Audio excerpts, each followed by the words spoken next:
এটা হলো বক্সের বেশি। তো আমরা পানিতে ভিজিয়ে রাখবো। এই হচ্ছে পানি। আসসালামু আলাইকুম বন্ধুরা, আজকে আমি দেখাবো বকচয় কীভাবে লাগাতে হয়। তো আমরা পরীক্ষামূলকভাবে প্রথমে কিছু আমরা অঙ্কুরোদ্গম করে নেব।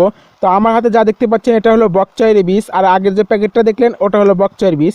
দেখতে একেবারে পুরাই সরিষার দানার মতো। তো এটা আমরা প্রথমে পানিতে ভিজিয়ে নেব। এটা আমরা কমপক্ষে 8 ঘন্টার মতো ভিজিয়ে রাখবো। 12 ঘন্টা রাখলেও চলবে এবং তার কম রাখলেও চলবে, কোনো অসুবিধা নেই। আবার যদি না ভেজান তাও হবে, কিন্তু চারাটা বেরোতে দেরি হবে। তো আমরা পানিতে ভিজিয়ে রাখবো। তারপরে আমরা একটা পলিথিনের ব্যাগ নেব, পলিথিনের ব্যাগে মাটি নেব, তার মধ্যে আমরা এটা জার্মিনেটটা করব। তো চলুন বন্ধুরা শুরু করা যাক।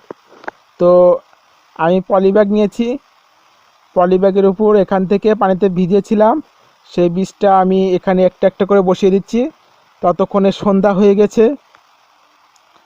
তো একটা একটা করে বীজ দিয়ে দেবেন। আমি এটার মধ্যে পরীক্ষামূলকভাবে করছি।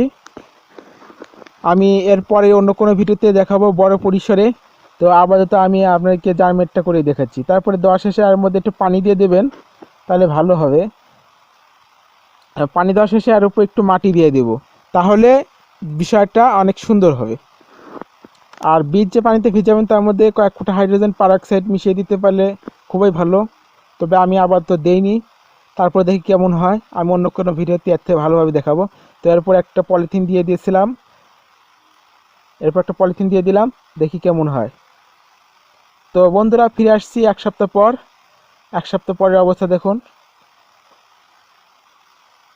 দেখুন বন্ধুরা কত সুন্দর চারাগুলো বেরিয়ে গেছে, প্রায় সরিষার মতো, সরিষার চারার মতো হয়েছে। তো এগুলো যখন বড় হবে তখন আসলে এগুলা বকচয় হবে। তো দেখতে পেলেন বন্ধুরা বকচয়।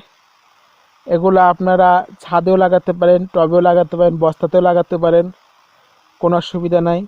আপনার সাধ্য অনুযায়ী আপনারা লাগাবেন। বকচয় এটা খুবই একটা সুন্দর একটা সবজি। এটা বড় হতে রোপণের পর থেকে 1 মাস থেকে 40 দিন এর ভিতরে হারভেস্ট করা যায়।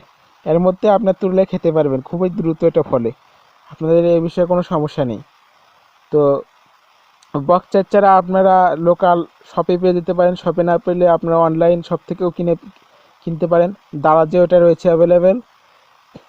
তো এটা খুবই সুন্দর একটি সবজি। এটা প্রায় লেটুসের মতো, লেটুস যেরকম খুব দ্রুত হয়, এটা ওই একই জাতেরই, একই রকমভাবেই দ্রুতই হয়, কিন্তু জিনিসটা দেখতে একটু ভিন্ন। তবে বকচয়ের আরেকটা নাম রয়েছে, আমরা অনেকে বাটি শাক নামেও চিনি, তবে আমাদের দেশে খুব একটা জনপ্রিয় না। হাইড্রোপনিকেও করা যায়। তো আজকে পর্যন্ত বন্ধুরা, ধন্যবাদ। দেখাবো অন্য কোনো ভিডিওতে। আসসালামু আলাইকুম।